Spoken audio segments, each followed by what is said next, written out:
It's such an interesting movie, especially in the career of John Carpenter. So where he's at this point of his career in '95, he has a series of duds before this film. Um, it kind of starts with Big Trouble in Little China, which was my first John Carpenter movie. This is my Mm, introduction to the John Carpenter world. In the glorious days of VHS and renting videos from the local video store, this was one that we frequently got. It was on TV here in Australia a lot as well.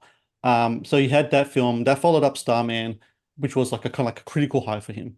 He had Oscar nominations behind that.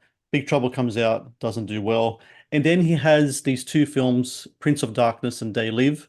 They were done through this production company called Alive Films. mhm. They both don't do well either. They're great films now when you look at them, but when they came out critically, commercially, not so well good.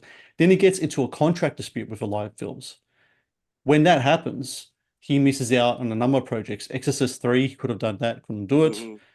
He could have done a Dracula film around the time. Some people theorize that could have been what Francis Ford Coppola did with Bram Stoker's Dracula. I don't know what that could have been. And then this movie comes along.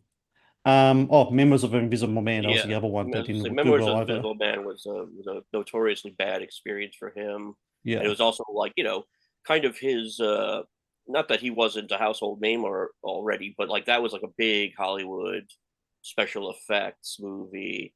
Of course, Sam Neill co-stars in it and gives a pretty good performance in that.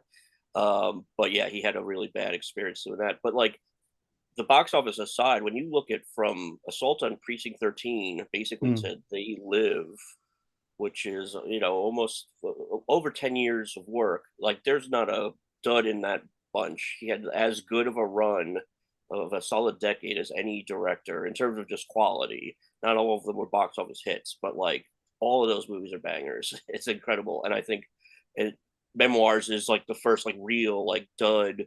I haven't seen that movie in quite a while, but that's when he kind of hit a rough patch, at least like as an artist, I think.